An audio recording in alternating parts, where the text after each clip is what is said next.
부터 먼저 드리고요. 말씀을 나눌 수 있도록 하겠습니다. 예배 마치고 평탄화 작업 하시도록 하겠습니다. 장로님이 요청하신 사항은 제가 정리해 놨습니다. 그리고 바깥에 보면 깔아서 대리 안에도 깔아 놓으셔야 됩니다. 걷으셔야 됩니다. 불에 타지 않는 것은 그 쓰레기 봉투 아니죠.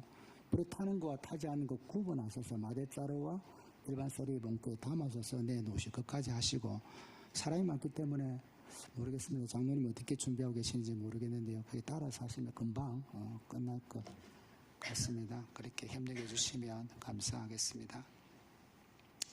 오전에 말씀을 나누었는데요. 키포인트가 이것입니다. 하나님께서 교회를 먼저 세운 것이 아니다라는 거죠.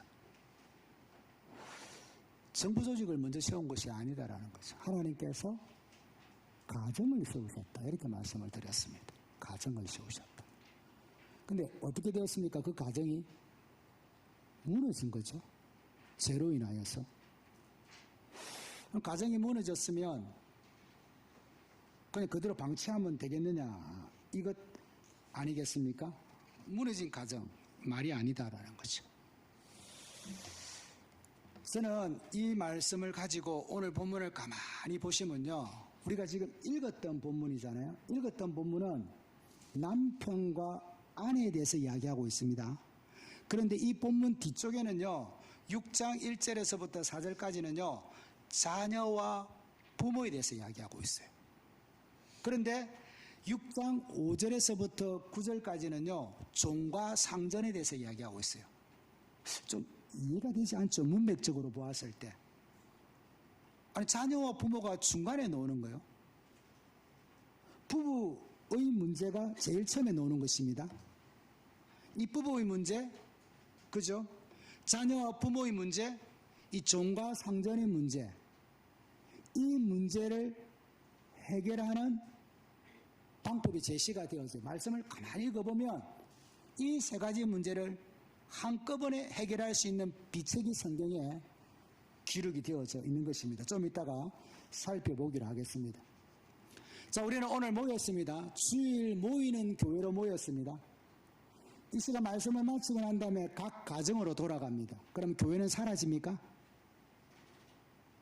가정이 교회가 되는 겁니다. 모이는 교회는 주일에 한 번 모이죠. 근데 가정으로 돌아갔을 때는 어떻게 됩니까?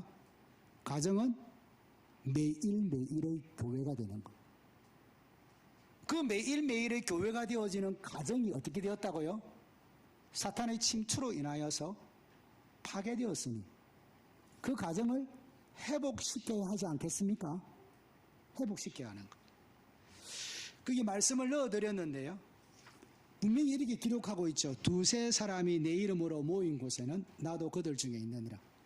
가정으로 돌아가면 물론 여기에 두세 사람이라는 것은 어떤 의미인가 하면 진짜로 두세 사람이 모인다 이런 의미는 아니고요.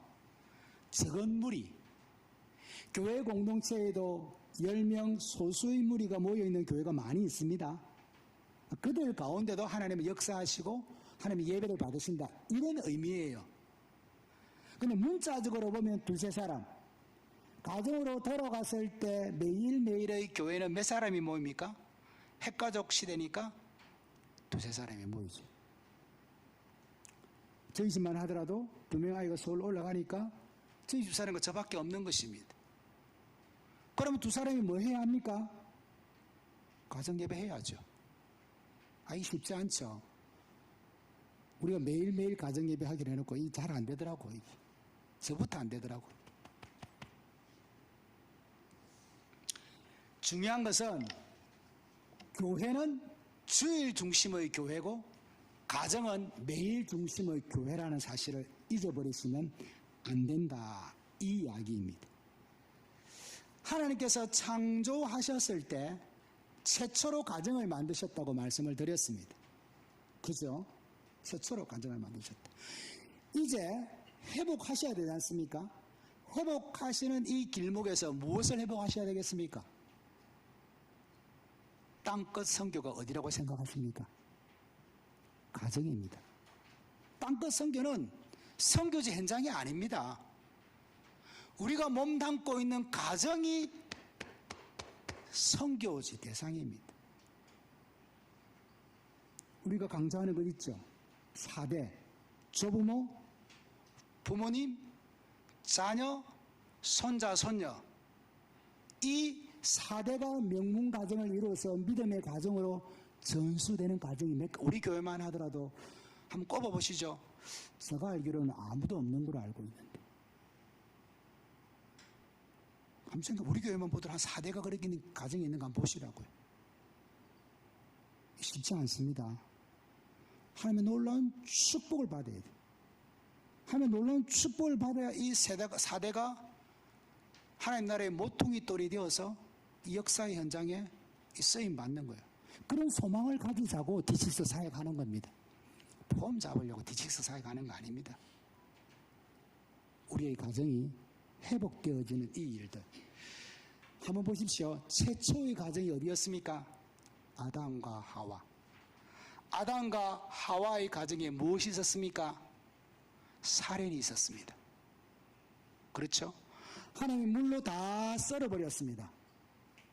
그리고 노아의 가정이 있죠. 노아의 가정, 입에 담을 수 없을 정도로 이상한 일이 이 노아의 가정에 있었습니다. 사탄은 어느 한 가정도 예외 없이 터치한다라는 사실입니다. 아브라함의 가정은 어떻습니까? 이스마엘을 잘못 들였어.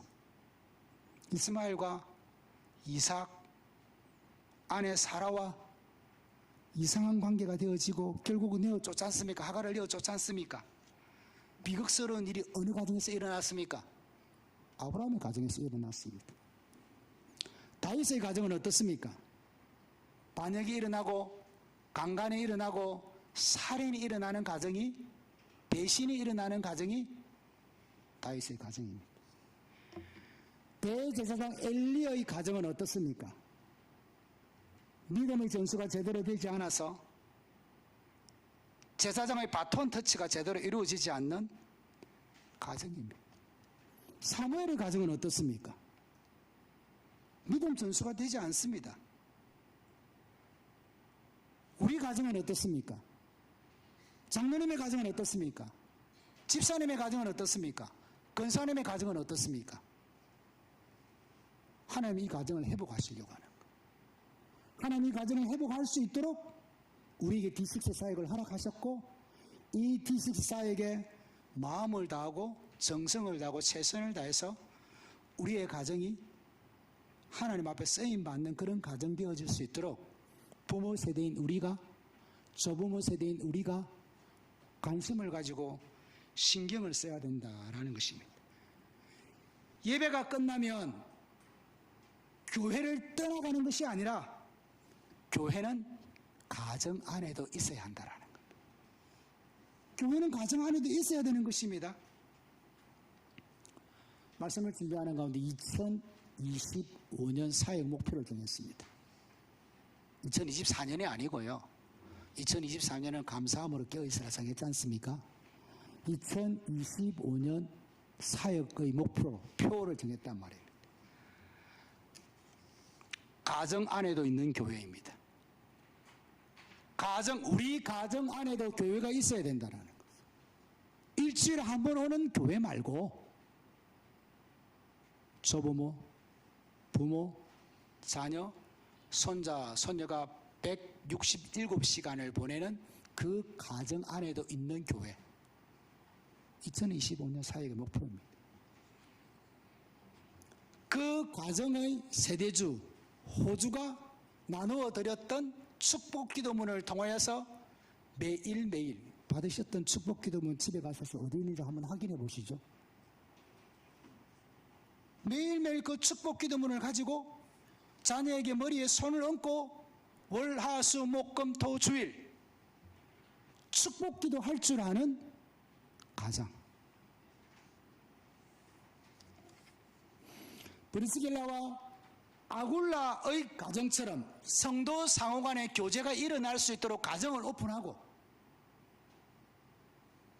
가정과 이웃들에게 복음을 전할 수 있는 전초기지가 되어줄 수 있도록 가정을 열며, 그것이 무엇입니까? 교회 아닙니까? 내가 신앙생활하는, 내가 168시간을 보내는, 내가 신앙생활하는 그 공간, 그 작은 가정에도 교회가 있어야 된다. 이게 진짜입니다. 이게 진짜. 이게 진짜 신앙생활이라는 거죠. 하나님은 이런 가정을 회복하기를 원하신다. 이 가정을 회복하기를 원하신다니까요. 성경에 나타나는 모든 가정들이 만만치 않은 거예요. 아브라함도, 다윗도, 엘리도, 사무엘도 다 무너진단 말이에요. 그 무너진 장면을 읽으면서도 우리는 도전을 받지 않는 것입니다. 그런데 하나님은 그 가정을 시간을 뚫고 오신 예수 그리스도를 통하여서 다시금 회복하고 세워나가기를 원하신다. 멋지지 않습니까? 그런 가운데 아주 부담스러운 이야기를 밑에 써놨습니다. 특히 여인들, 특히 남자분들, 제발 이 본문을 좀 안 썼으면 좋겠는데, 그게 제가 기록해놨죠. 특히 남편에게 복종하기를 죽게 하더라. 좀 이런 말 안 했으면 좋겠는데, 왜 이런 말을 써놔가지고 엄청 부담스럽잖아요. 남편들아, 두 번째 써놨죠. 아내 사랑해를 그리스도께서 교회를 사랑하신 같이 하라. 엄청 부담스럽잖아요. 좀 안 했으면 좋겠는데, 왜 해놨을까요? 이유가 있는 것이죠. 이유가 있는 것이죠. 가만히 생각해 봤어요. 아내가 남편이 잘났던 못났던 남편을 얼반 죽여놓고 아내를 하나님이 데려오신 것 아닙니까? 그러면 얼반 죽은 상태에서 하나님의 부름을 받은 그 아내는 돕는 배필이 되어서 그 남편에 순종하고 함께 매일매일의 가정을 제대로 세워나가는 것이 해야 될 일 아닙니까? 근데 이게 맨 정신에 됩니까? 안 돼. 빨리 안 된대 주세요. 안 됩니다. 됩니까? 진짜 남편을 순종하고 복종하고 사랑하고 격려하고 위로하고 요거 안 하고 이렇게 할 수 있어요. 우리 집 사람도 그래 뭐 하던데요. 뭐 한단 말이죠. 나도 뭐 하고. 이 제정신이 안 됩니다. 그죠?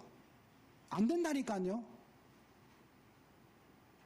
그 방법이 있더라고. 성경에 기록해 놨더라고. 이 본문을 가만히 보면 부부의 관계를 먼저 이야기하고 부모와 자녀의 관계를 이야기하고 상전과 종과의 관계를 이야기하잖아요. 이 모든 관계에 있어서 복종하고 순종하고 사랑하고 격려하고 위로할 수 있는 방법을 제시하고 있는데 그것이 무엇이냐면 성령 충만이에요. 성령 충만하기만 하면 복종하게 되는 거예요. 성령 충만하기만 하면 아내가 불쌍하고 긍휼히 여기시는 거예요.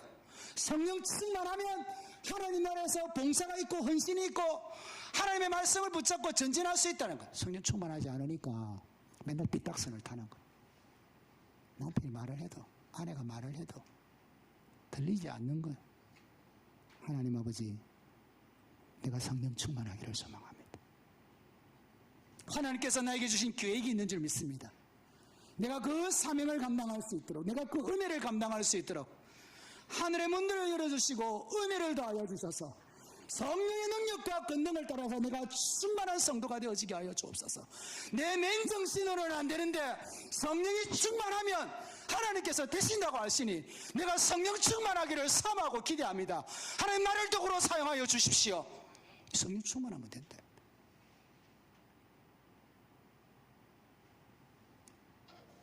그래서 뒷면에 넣어드렸어요. 내가 삶의 정황들 속에서 왕이신 하나님 아버지 앞에, 왕이라는 것은 모든 권한을 다 갖고 계신 분 아닙니까? 내가 매일매일 가정에서 모든 권한을 다 갖고 계신 그 하나님께 선포하는 거예요. 선포한단 말이에요. 창세기 2장까지는 우리는 죽지 않는 존재였습니다. 근데 시간을 뚫고 오신 그 예수님이 다시금 우리를 살려주신 거예요. 그런 왕 하나님을 우리가 섬기고 있대. 그런 하나님을 남편이 섬기고 있고 자녀가 섬기고 있고 조부모가 섬기고 있고 우리가 섬기고 있다라는 이야기 아닙니까? 우리의 삶의 현장은 거기에 써난 것처럼 전쟁과 같은 상황이에요. 그 전쟁과 같은 상황에서 전쟁에 능한 하나님께서 우리의 인생을 보시고 개입하시고 역사하시고 통치하시고 다스리신다. 그 하나님을 향하여 두 손 들고 찬양하고 고백한다 이야기 아닙니까? 주는 나의 왕이시니 은혜를 베푸소서. 주는 나의 왕이시니 성령으로 충만하게 하여 주옵소서. 성령 충만함으로 말미암아 남편에게 복종하고 아내를 사랑하고 하나님 나라를 세워갈 줄 아는 그런 은혜를 주님 누리게 하여 주시옵소서. 이것이 그냥 되는 일이 아니에요. 그냥 되는 일이 아니라니까요. 예레미야 10장 10절 여호와는 참 하나님이시여 살아계신 하나님이시여 영원한 왕이시라. 내가 내 삶의 자리에서 왕으로 통치하고 다스리시는 그 하나님께 올려드리는 거. 찬양으로 올려드리고 기도로 올려드리고 선포로 올려드릴 때 놀라운 일들이 일어나요. 주시옵소서 주시옵소서 주시옵소서 이렇게만 하지 마시고 그런 기도 그만하시고 하나님 아버지 앞에 말씀 선포 기도를 통하여 이 한 주간 가정에서부터 일어나야 돼. 가정에서부터 일어나야 돼. 한번 보십시오. 우리의 통치자는 사리사욕을 취하기 위해 백성을 부리거나 속이거나 착취하지 않습니다. 여러분 솔직하게 신앙생활하는데 헌금하는 게 부담스러우시죠? 헌금만 안 하면 신앙생활 재밌게 할 수 있을 텐데 여러분 하나님이 가난해서 여러분한테 헌금을 요구하시겠습니까? 한번 생각해 보세요. 조국 대한민국뿐만 아니라 세계에 부자들 많죠. 하나님 강권 역사를 하나님께서 강권적인 역사를 통하여 부자들 몇 명만 신앙생활을 하게 하면 쉽게 해결됩니다. 그렇죠?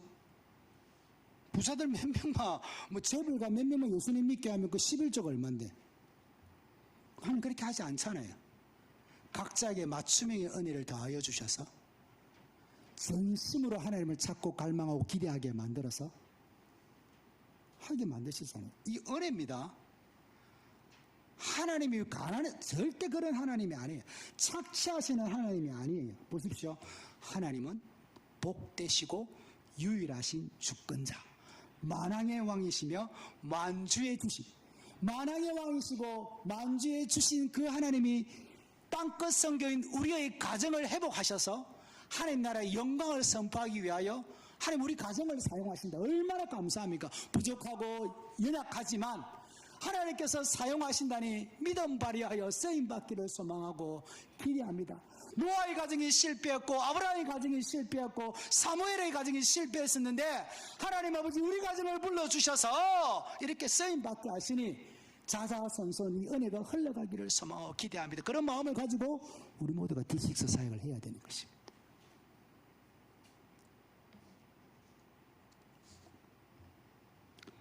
좀 뛰어넘겠습니다.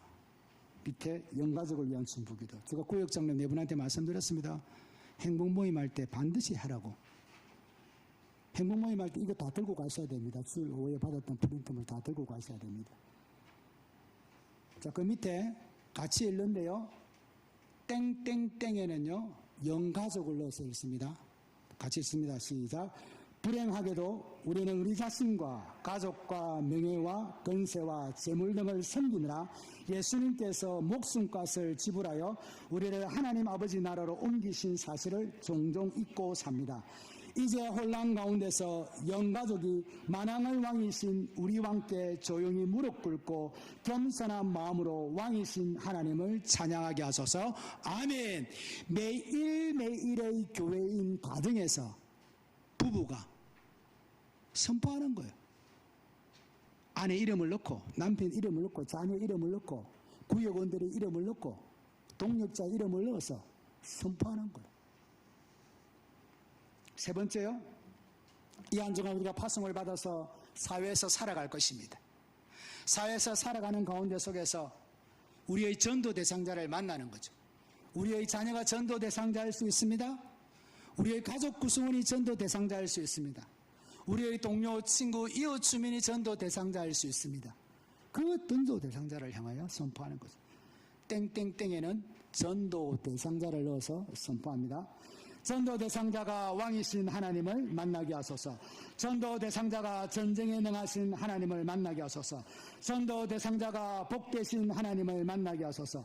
전도 대상자가 집권자이신 하나님의 은혜를 잊게 하소서. 전도 대상자가 빛으로 옮기신 하나님을 만나게 하소서. 전도 대상자가 하나님의 충성된 일꾼이 되게 하소서. 전도 대상자의 하나님을 높이고 주의 이름을 송축하게 하소서. 아멘. 이 한 주간 매일매일의 교회를 실천하는 우리 모든 가정이 됩시다.